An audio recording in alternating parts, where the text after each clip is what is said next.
All right. Good afternoon, everyone, and thank you for joining MHPA for our weekly webinar Wednesday series. Before we get started, I would just like to remind all of today's attendees that the webinar is in listen-only mode. So if you have any questions throughout the webinar presentation, please make sure to enter them in the Q&A section located at the right-hand side of your screen. Our presenters will address questions at the end of their presentation. I would like to welcome and thank MHPA's Business Associate member, American Well, for leading today's webinar. American Well is a leading telehealth platform in the United States, connecting the nation's largest hospitals, insurers, employers, and consumer electronics companies for the purpose of delivering healthcare anywhere. Highly rated by KLAS for ease of use in the 2017 Telehealth Virtual Care Platforms Report, American Well is transforming healthcare by creating a first-of-its-kind telehealth marketplace, The Exchange, to deliver medical care seamlessly through technology. With its strong partnerships in the United States and global markets, as well as its direct-to-consumer service, AmWell, the company connects millions of people to the doctors they trust for live video visits for everything from urgent care to chronic care management and healthy living. Today's webinar is entitled, Reduce Costs by Providing Better Access to Health and Wellness Services for Your Medicaid Members. Overcome with significant barriers, Medicaid members who lack access typically show up in the ER or do nothing at all. Often these members have routine healthcare needs or may suffer from chronic conditions. Mobility and lack of community behavioral health providers contribute to exacerbation of issues. All of these factors drive up to the cost of care and affect quality ratings. For over a decade, American Well has been making it easy for our health plan partners to significantly extend access more holistically care for members by augmenting existing local networks. With a robust telehealth offering, we can make it easy for your Medicaid members to get access to the health care they need. By providing via live video visits, health plans are successfully diverting their Medicaid members away from the ER. Members can access telehealth 24/7, 365 days a year without an appointment from home, work, or out in the community. Today's webinar will teach you how telehealth can help your health plan by driving down costs by offering an easy, convenient option to access care, divert members away from costly ERs for routine care, extend local network availability by offering nighttime and weekend coverage, provide behavioral health services with access to therapists, psychologists, and psychiatrists, address the unique access challenges of Medicaid members, particular in rural areas, manage chronic conditions via more frequent touches, and create a more integrated and coordinated member experience. So I'd like to welcome and introduce today's presenters. We have Danielle Rosella, General Manager, Payer Solutions at American Well, Dr. Peter Antal, Chief Medical Officer at American Well, and David Kirshner, MBA, CPA, Executive Advisor and former CFO at Boston Children's Hospital. So without further ado, I'd like to welcome our speakers and turn it over to Danielle. Wonderful. Thank you so much, and thank you for the introduction. So I'll try and go through a little bit more about American Well, what we are seeing out in the marketplace with our clients, and importantly, some things that we believe, while many of you may know and be living these things each and every day, help sharpen the points and talk to you a little bit about what we are seeing out in the market. I think as we briefly mentioned, we've been out in the market now for more than 12 years. It's been an amazing journey working alongside our clients as they really think about ways to use technology as a way to transform how they are delivering healthcare services. Our vision since the very beginning has been utilizing digital care as a way to transform what we are doing out in the marketplace. It goes without saying that when we think of augmenting and extending local provider networks, when we think of our clients' businesses, their own identity, their membership, the providers, who they are, the trust that many of their members have with them, our mission really is to wrap around our clients.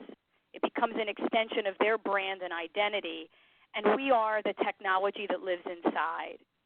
We've been probably now for the last 10 years or so operating telehealth for more than 300 of leading healthcare institutions, not only in the U.S., but also globally. We work alongside our clients as they think about going to market, as they think about their strategy, as they think about continuing to develop their strategy. The most important thing that we've done, if you know anything about American Well, is we really partner alongside our clients.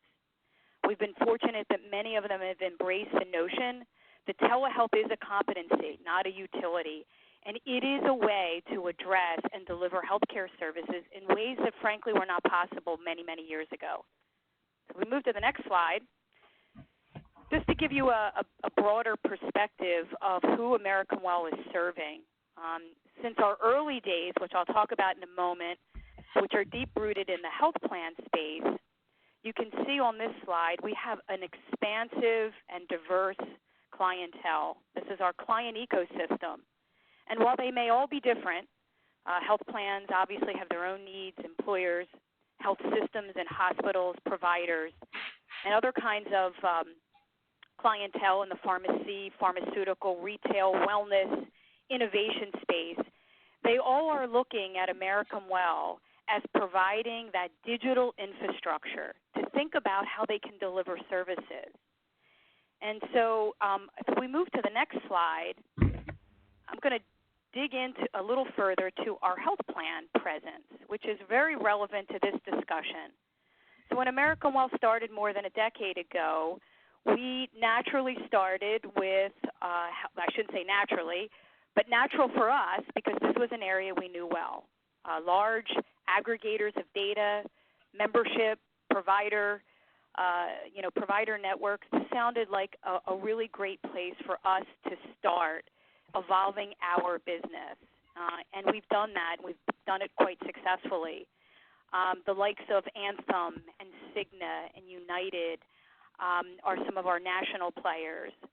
We've got more than 45 health plan partners, and probably 55 in total when you think of integrated delivery systems.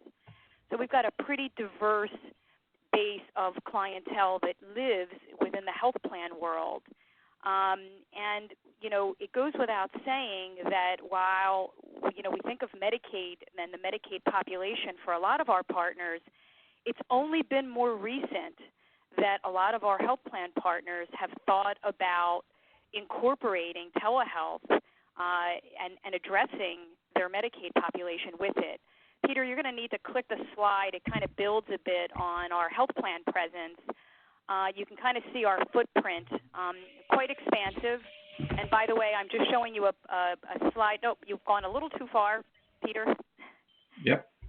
One more still. And then there's going to be one following this. There we go. Why I wanted to focus on this slide is I'm focusing here in the U.S. We're actually working with health plans that are outside of the U.S. as well, and that's creating some interesting dynamics and opportunities in the market. But what I wanted to really magnify is that while Medicaid and even Medicare, for that matter, may have seemed a logical place for a lot of our health plan partners to start, it's actually really been only the last couple of years. I think the reason for this, it's not because this isn't a population that could benefit greatly by using technology and incorporating technology into how they access care, but I think things like CMS, affordability, access, which we're going to talk about, these were all kind of barriers that were in our way. And these last couple of years, this has become a lot easier. It has become a focus. Some of the clients that you see on the screen in front of you, these are current American Well clients that have dove into utilizing and embracing American Well and our technology to address their Medicaid populations. We don't have the time to talk about it here on this slide, but I can share with you each of these different organizations, from Anthem's AmeriGroup business, more than 6 million members, to when I think of Texas Children's in the Houston area, more than half a million children that we're serving there, to populations like United Healthcare in Nevada, which were one of the first, and we can thank the local government there because they got behind it very early on and said, of course, if we can use technology to deliver services to our Medicaid population, why wouldn't we want to do this? And so I think, there are a lot of factors that have lined up for our clients and are still lining up. We're finding, of course, like I mentioned, CMS playing a huge role, but ROI, and I think we're all getting a lot smarter about how to execute, how to think about this market very differently, and importantly, how we can be successful in packaging up and offering digital healthcare services to really address this very important population. We move on to the next slide. It kind of builds here, Peter, so why don't you click it 4 times.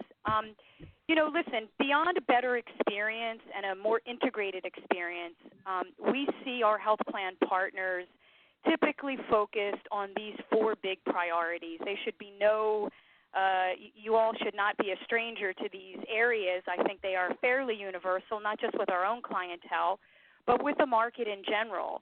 Reducing costs, providing better access, improving quality and ratings, and importantly, better more collaborative, coordinated care. And if we move to the next slide, it's one thing to understand and to see the priorities and understand the focus, but really what we've been doing over the course of time at American Well is really taking the time to understand the market, appreciate some of the subtleties, understand the uniqueness of the Medicaid population and their very specific needs, and importantly, the barriers that they face. Listen, you all likely on the phone know a lot about this. I'm here really just to magnify some points that are important to all of us, some of the consequences. I think that ER utilization in particular contributes to, in many cases, significant medical costs. Why is that? Well, again, I think many of you may know this. For the Medicaid population, if access is an issue, the ER becomes like the PCP. It becomes an easy, convenient, and in many cases, it is the known place that that a Medicaid member can get care. Is it the best place? No. But often when there's a crisis, when emergent or non-emergent, this is the place that a Medicaid member will likely show up. Clearly, access is playing an even bigger role in this. And if we move to the next slide, one of our biggest barriers is, in communities, in rural areas, really across the country, access is playing a huge role. Lack of enough providers, particularly when you think of rural areas, when you think of in-network providers and network providers not wanting to take on Medicaid members, and then layer on top of that behavioral and mental health. So this is causing some serious access issues.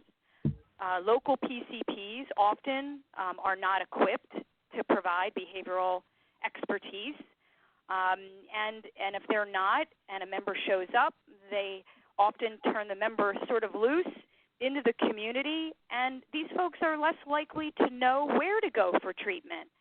And often they go back to the ER or do nothing at all, or worse, don't get their issues treated. And so we've seen a growing number of access issues related to behavioral health. And if we move on to the next slide, this also stems back, and a very big part of the shortage in communities is it's very difficult to recruit providers.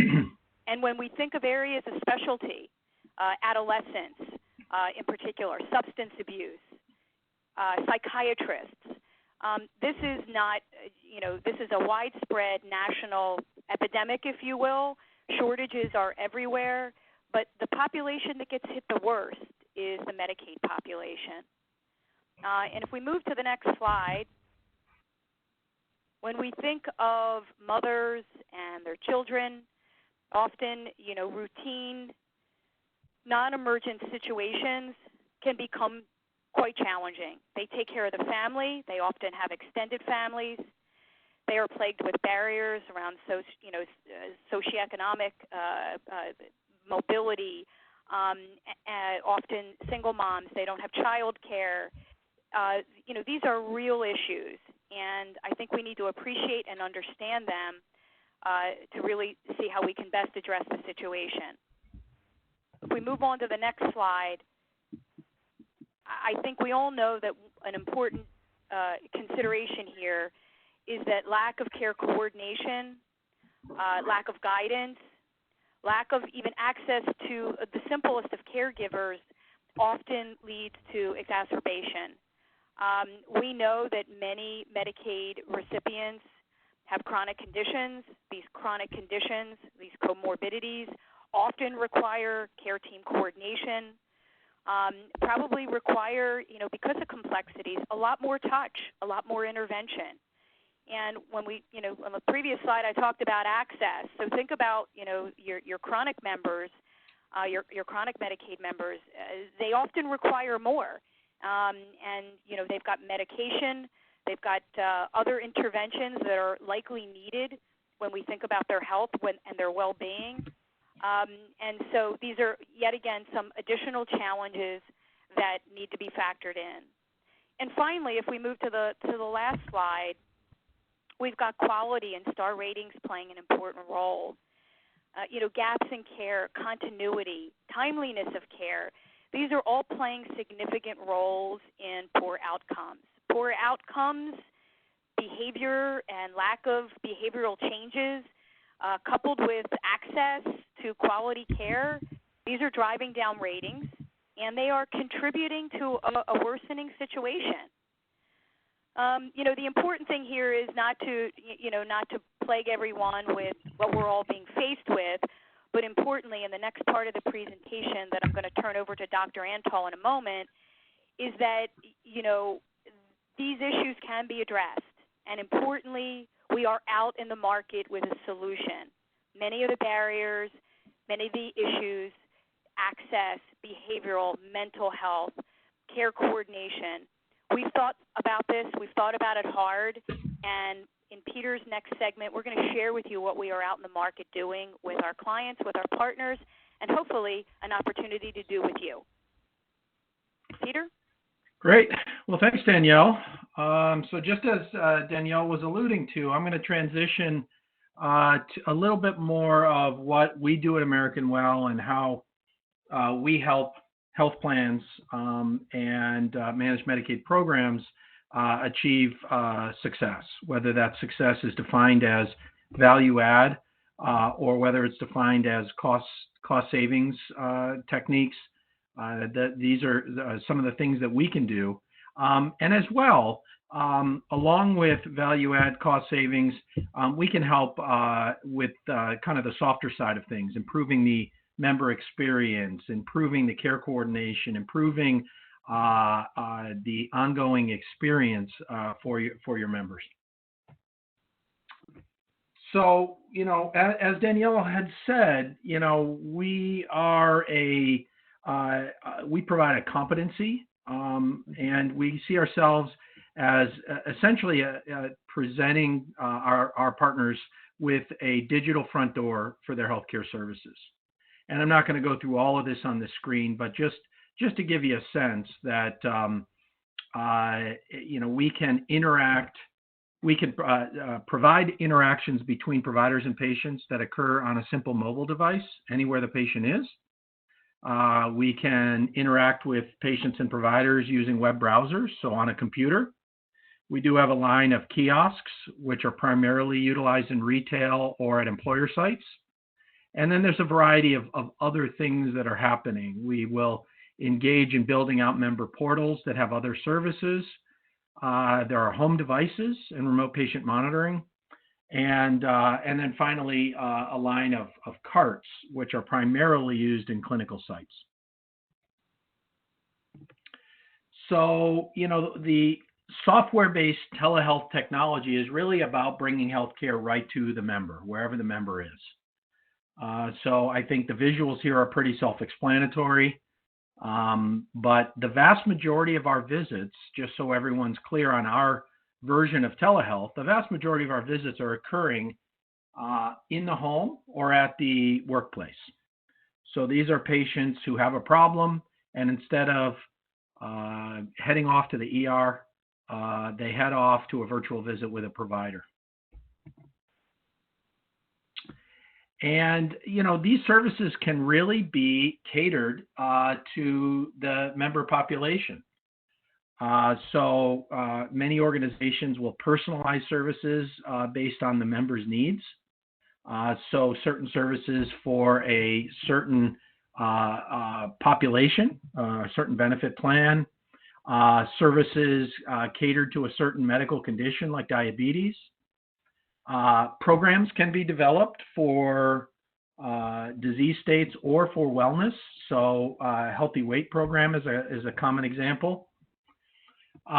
We also can cater to an individual member what is available to them. So what providers, what services, what programs are available to that member. This can be done in real time.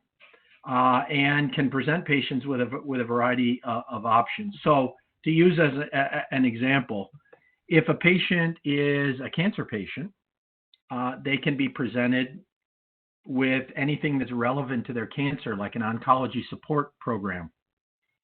Now, your average patient who doesn't have cancer really doesn't need access to an oncology support program. So that can be hidden for your average patient or the rest of the population. Likewise, you as a plan can present to your member base a diverse variety of clinical services. So we'll talk a little bit more about that in a moment, but think about Spanish language services, medical services, therapy services for behavioral health, even things like breastfeeding support or dietitians can all be presented at your discretion based on what you want to achieve with your member base. You can also create tiles or collaborate with your network to create tiles for individual practices. So as you can see in this example, we have examples of individual ENT practices, women's health practice, primary care practice, and a dermatology practice. So keep in mind that this can be a tool that you can use to strengthen your relationship with your network of providers. I don't want to spend a lot of time on this, but I just want everyone to be aware that we do have a number of software development kits. And basically what these allow for is the entire American Well experience to be built right into any other app that you're using for your members or your network. So what we're trying to solve for here is a patient doesn't want to have 5 different apps to access healthcare. If you can consolidate into one app and make telehealth available within that app, it's a lot easier for the patient. It's also a lot easier to get the patient to enroll when they only need to download one app. These are some examples. Samsung has built the American Well experience right into their Samsung Health native app. The Apple Watch is utilizing the software development kit in their Apple Heart Study, where they're working to detect silent atrial fibrillation. And there are other examples, Allianz, Medtronic, Onduo, all utilizing the software development kit, as well as a number of hospital systems. And, you know, one of the other experiences or aspects is many health plans are now studying or working towards a future in which telehealth is the gatekeeper. So think of a digital first, you might call it an electronic health organization, where members are asked to start with their phone, tablet, or computer when they have a new medical issue before they run off to the ER.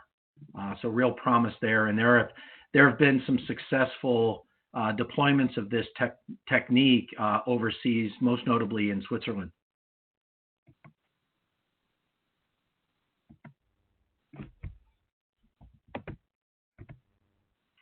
Warm transfer. So we acknowledge that, well, first of all, sometimes patients don't know what they need, and a triage is appropriate as a starting point. But also we acknowledge that some patients will need to be seen in person. So we can facilitate, or our technology can facilitate a warm transfer, keeping the patient in the telehealth platform, but transferring them to a different provider. We can also, of course, facilitate triage that results in a brick and mortar transfer. And then, of course, collaborative care. So I won't spend a lot of time on this, but imagine the possibilities if a visit between a provider and a patient can be augmented by adding other people to the encounter. So those other people might be family members, adult caregivers, social workers, but those might even be other providers. So you may have a visit with a patient, the PCP, and the cardiologist to coordinate their efforts. So this is all possible, and we can facilitate large, even large group visits. And there's some more detail there. Oh, and I should highlight one other thing. The multi-way video is also a useful tool for facilitating an interpreter. So we do support Spanish language programs, as Spanish is obviously a very common second language in the States, but when we have a patient who speaks a less common language, we can bring in interpreters by multi-way video. Think of a telehealth platform as a connection point to the broader healthcare ecosystem. So there are some examples on here, whether that is used as an adjunct to home monitoring programs. So the patient alerts for, let's say, a CHF program has gained rapid weight, sees the nurse is concerned that the patient's short of breath, and a warm transfer ensues to a physician. Think about follow-up visits for things like labs being done this way. They're convenient, they're quick, and you can mitigate the problem of no-shows from the provider's perspective by using telehealth. And then think about a home examination. So in the upper left there, you see a photo of a child with a little device. That device is called TytoCare. We have an integration with this device. It's a very innovative device that falls in the category that we call medical tricorders. It allows auscultation of the heart and lungs, visualization of the eardrums and the throat, as well as taking vital signs. So we can really overcome some of the limitations that exist when we're examining a patient from a distance. A little more detail on the biometrics. The example on the left, we have a deep integration with Apple Health. So anyone who has an Apple device, particularly an iPhone, and is measuring any biometrics, those instantly find their way with the patient's approval into our platform in the context of an encounter. And then again, a little more detail of that TytoCare device. That is a parent facilitating an examination of the child's eardrums. And I've already alluded to this, but we're partnered with both Medtronic and Philips. We're working with both collaboratively to develop the next generation of remote patient monitoring. So both companies do a good job of measuring biometrics in the home and have both algorithms as well as nurse call centers that detect abnormalities and interface with the patient. But this new method of remote patient monitoring allows for that warm transfer to a physician. So a CHF program will certainly help in detecting patients who are getting into trouble, but with a telehealth addition, many of those patients can be treated in the home and don't require a transfer to the emergency department. There are other benefits to a software-based approach to telehealth. We're able to consume insights about the patient in the context of a visit to provide for a more informed encounter. So examples would be gathering data from gaps in care engines, if those exist in your organization, and as well gathering data about the patient from the home EMR. So these are examples of how we can project such data in front of the provider. In this example, the patient's care plan from their ACO is being displayed, and also this allows the provider to alert the ACO if the patient does not identify a primary care physician.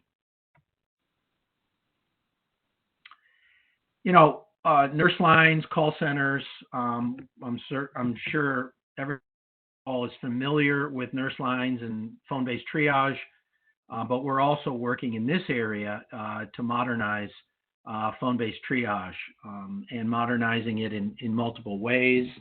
That includes providing more data, as I just shared, to the nurse about that patient, allowing that nurse to make a warm transfer to a live provider visit, and as well the addition of video so that the nurse can not only take a history about the patient's concerns, but can see the patient and can detect rashes and shortness of breath and other clinical signs that might change the management. All that I've been talking about is current state. I'm going to quickly touch on some future state issues or future state software features that will be part of the American Well platform as we move forward. I think most notably is the symptom checkers. We're very bullish on symptom checkers because they are proving to be as effective as nurse triage, but less costly and easily available on a 24/7 basis. So we think about what's the value of the symptom checker. Well, the symptom checker allows the patient to asynchronously input data about their concerns and allows for advice, triage, and other feedback to be given to the patient. This might result in a live visit, a warm transfer to a physician. It might result in an immediate referral to the emergency department if the symptom is an emergency. But more often than not, these symptom checkers provide reassurance and simple home care advice to patients. I also quickly want to mention the provider experience. I would think most people on this call are probably pretty focused on providing services to members, keeping members out of the ED and such. But keep in mind that this type of telehealth technology can be very useful and valuable to the providers in your network. So we consider our customers or our consumers to be both the patient as well as the provider, and want to make sure that both have all the tools they need and both have a delightful experience. So on the provider side, providers can directly log in to your telehealth branded platform if you give them access. The telehealth platform can also be integrated and accessed right directly through the provider's EMR. We've developed automated provider onboarding. This allows a provider who wishes to partake to essentially to create their own practice, their own messaging, their own branding, and their own preferences for seeing patients. It allows them a variety of options to see patients, for example, on demand as patients have concerns, or to see patients solely by appointment. It allows them to configure things like visit lengths and formularies. So this really makes the provider onboarding experience seamless and quick, so providers can get up and running rather promptly.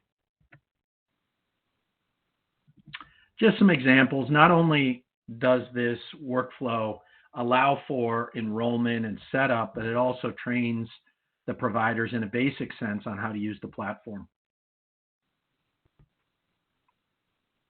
And as I alluded to, allows providers to customize an individual practice.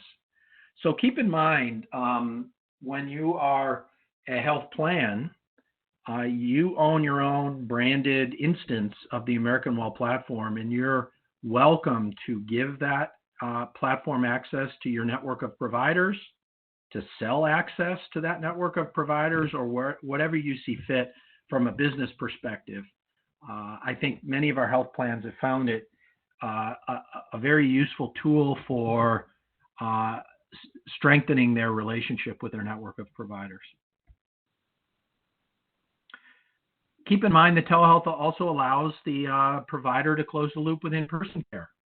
We find that about 90% of, as an example, urgent care requests are able to be satisfied solely through an electronic visit, but that means about 10% of the time the patient will need some in-person care.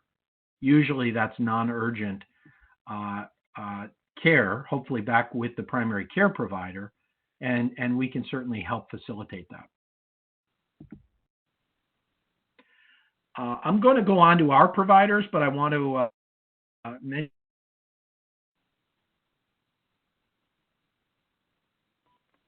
network of providers. So first of all, we do maintain a network operations center. This is a center that is involved in directly supporting our national group of providers, such things as pharmacy callbacks, technical problems on the physician side, managing supply and demand for urgent care, managing appointment flows for appointment-based programs, so a variety of support services. We also at American Well have a cyber command center. This exists for all instances of the American Well platform and has one very straightforward goal, which is to make sure that no data is consumed or accessed by organizations that should not be accessing that data. This is a 24/7, very high-tech operation with a number of people with eyes on screens at all times, directly and actively defending the data. The American Well platform also provides a variety of dashboards and analytics. We use the external program called Looker. Allows you to make customized reports on almost any of the data, and as well on any frequency that you prefer. And before I get on to the providers, I wanted to just mention we do have, and I alluded to this earlier, a whole line of carts and peripherals. American Well has traditionally produced carts, but we've recently acquired a competitor or a previous competitor known as Avizia, who was solely in the cart business. These might not appeal to those that are in the health plan space, but it's just, I think, important to note that these do exist. These are particularly useful for clinical sites. So for example, if there's a primary care site that builds a program allowing real-time access to psychiatry in the office, these carts are very useful for such a program. On the clinical staff, I'm going to go through this very quickly. We have a national telehealth-only medical group. These providers are very specifically trained on the American Well platform and as well trained on how to provide high-quality care through telehealth. We do have a variety of specialties, which I'll go through. All of our physician providers or nurse practitioner providers are board certified, and we do operate programs, many programs on a 24/7/365 basis. Our average wait time for an on-demand urgent care visit is less than 10 minutes, which is about as fast as you're going to be seen anywhere in the country. And we are accredited and compliant with a variety of organizations' guidelines, including the ATA, the Federation of State Medical Boards, the AMA, and we're NCQA certified for credentialing. So we call our medical offering the Online Care Group. We do function as a medical group, not as a disseminated network. That means a lot of communication and a heavy dose of quality oversight. And not only do we have clinical providers, but we have network operations, which I alluded to earlier, with our Network Operations Center, and as well clinical leadership and expertise. We do have national programs as well in behavioral health and nutrition. The behavioral health program is probably of most interest. We do operate in all 50 states psychiatry and psychology programs. These are available as scheduled appointments, not as on demand, and really focused on common behavioral health conditions. So we can see anyone, but we will sometimes have to triage out the more severe conditions like schizophrenia. Additionally, we have built out programs in wellness, Spanish language, lactation, weight management, and occupational medicine. We have piloted a population health program in hypertension and are piloting open access for allergy visits, and are currently building for 2019 programs for skilled nursing facilities, women's health, and sleep medicine.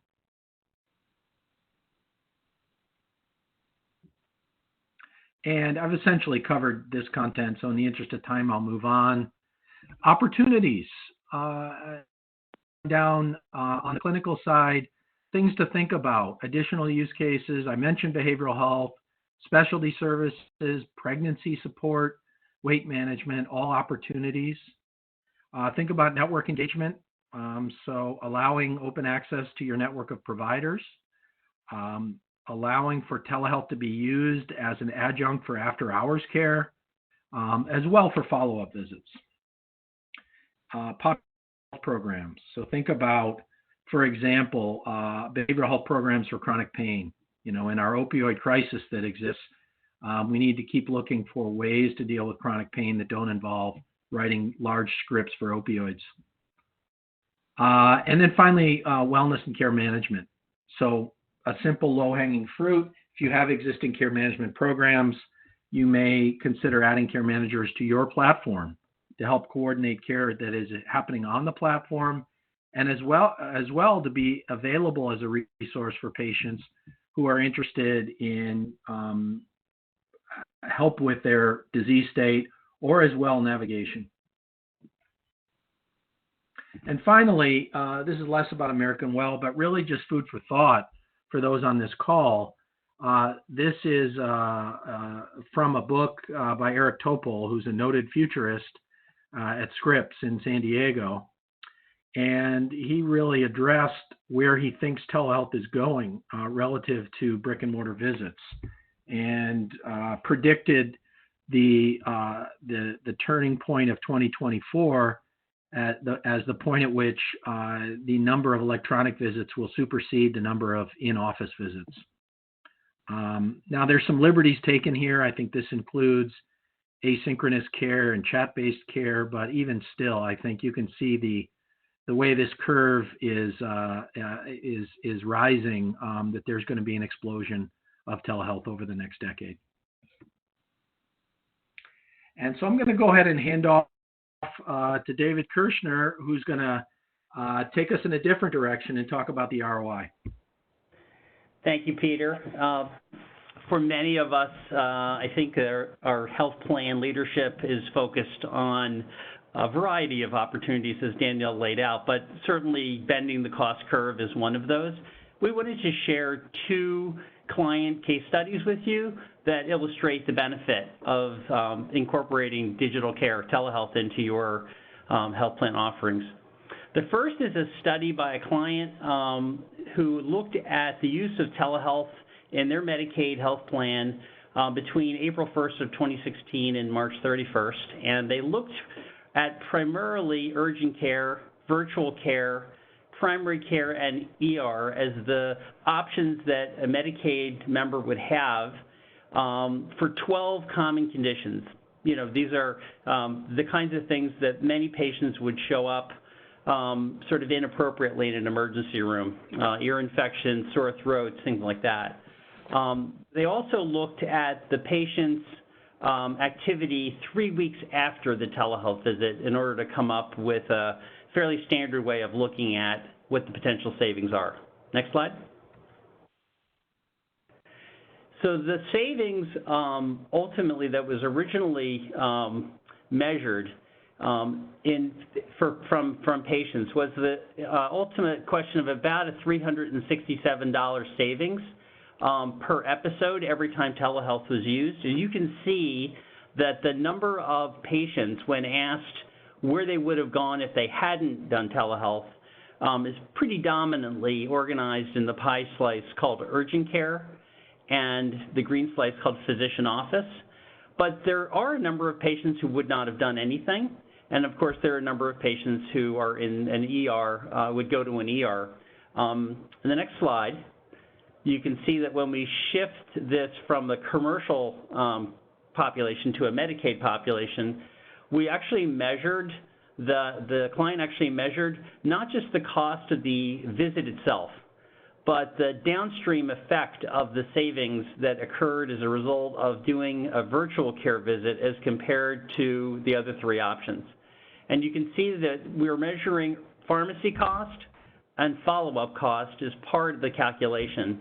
And by far and away, the biggest driver here is the savings that ultimately accrues for a low acuity visit to the emergency room.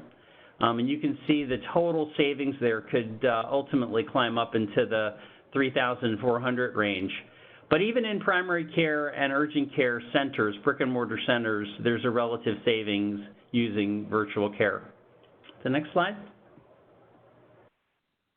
So in actually focusing the study on just Medicaid patients, the same client pursued an analysis where they looked at all the telehealth visits they had provided during the course of the same period of time compared to what Medicaid patients would have done. And you can see the distribution's a little different for our Medicaid population.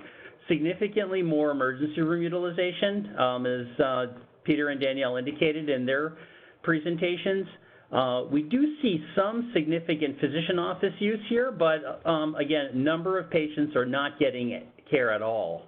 So because of the significance of the emergency room utilization in this particular population, the savings that they computed was about $500 per episode for Medicaid patients. This analysis was done using a methodology that is very similar to the one you saw earlier that showed about a $370 savings. But for Medicaid, because of the emergency room utilization, the savings is even higher.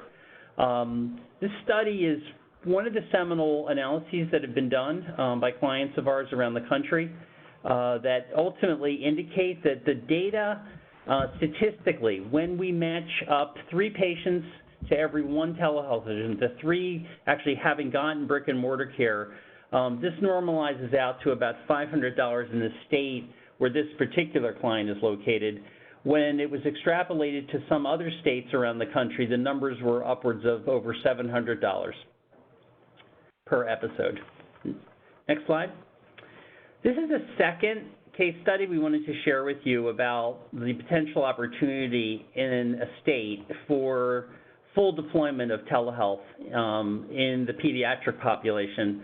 A children's hospital client of ours located in the state of Florida actually computed, based on the fact that there are 528,000 low acuity pediatric ED visits in the state, that if they applied their experience, where there was an average charge of roughly $900, and 28% of those visits that were going to the emergency room could be converted to digital care, to telehealth, there would be about $135 million potential savings for the state healthcare system.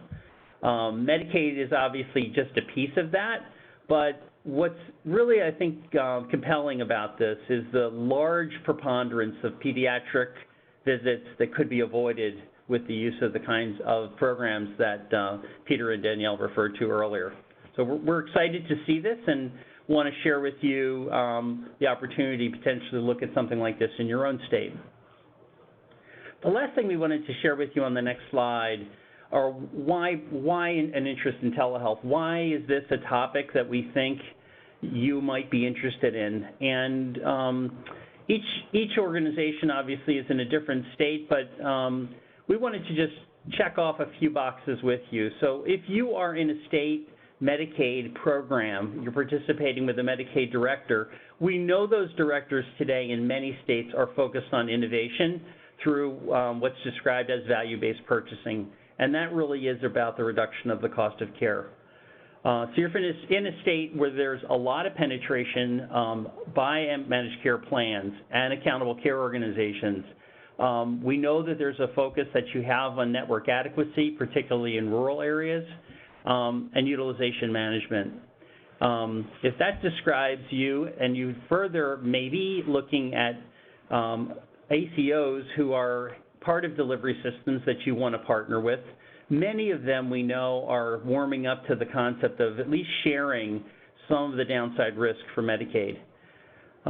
Further, as we've shown, emergency room utilization per 1,000 is significantly higher in this population. Therefore, we think there's a general view that the opportunity here economically to generate savings is even greater than in the commercially insured populations.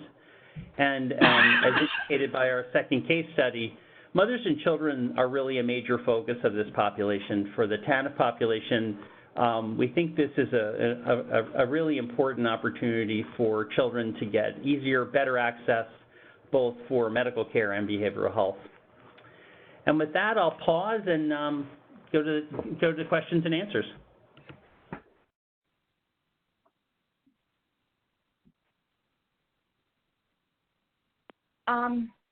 So it looks like there's only one question so far that's been addressed, and that question is, the detected device, is that something the parents have to purchase, or is it given to them?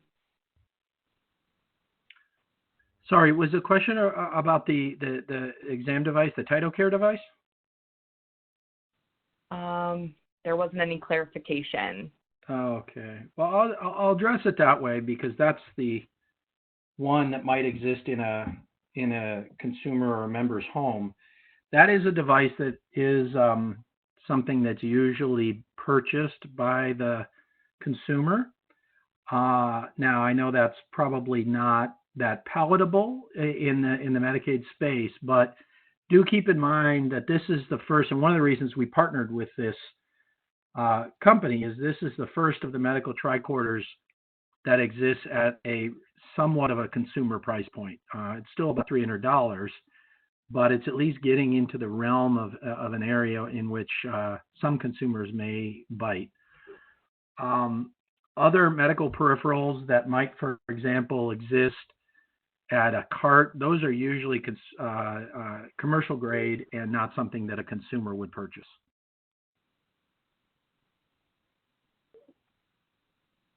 Okay, great.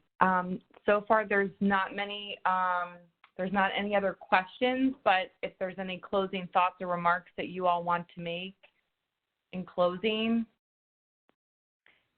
This is Danielle. I would just add a lot of information in a very condensed period of time, and it goes without saying we would be happy to very transparently share what we've learned, what we know, what we're doing, and importantly, how we can partner and help, those that may have dialed in. Great. Okay, we have another question. Have you seen challenges with facilities or clinics that are interested in telehealth but can't afford the cost to do so, FQHCs or RHCs? If so, how is that overcome? Are there telehealth grants, et cetera, that you've heard of? So this is Danielle. I'm happy to answer that one to the best of my abilities. We have seen grants. We've seen grants at the state level. We've seen grants for very specific, initiatives like, behavioral provider shortages in specific areas and even in states. We've seen grants from school systems to augment the nurse and to help, within school systems, especially for special needs. We can certainly lend our insights and guidance there, but grant money for sure is there.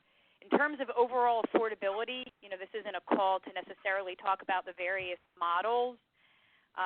CMS plays a role in this as well, but at least as it relates to American Well, we have a couple of models that can allow an organization to embrace and incorporate a digital infrastructure to deliver health and wellness services to their Medicaid populations. We recognize one size does not fit all, so I'd like to think that for most organizations, there's likely a solution, and we shouldn't let cost be the reason that we don't have a discussion to figure out what might work. Great, thank you, Danielle. Unless there's any other questions from the attendees, if anyone who has attended today's webinar has any additional questions, you are more than welcome to reach out to me directly, and I can certainly put you in contact with today's presenters. From American Well, my direct email is ndolan@mhpa.org. That's ndolan@mhpa.org. Please feel free to address any questions directly to me, and I'll make sure they get into the hands of our presenters. Well, with that being said, I just want to again thank our presenters today from American Well and for leading today's Webinar Wednesday. And for everyone who was able to join the webinar, thank you for attending. And that information will be coming to you shortly in follow-up from today's webinar. So thank you, Danielle, Peter, and David for joining and leading today's Webinar Wednesday. Fantastic. Thank you for having us. Great. Well, thank you, everyone. Have a wonderful rest of the day and a happy holiday.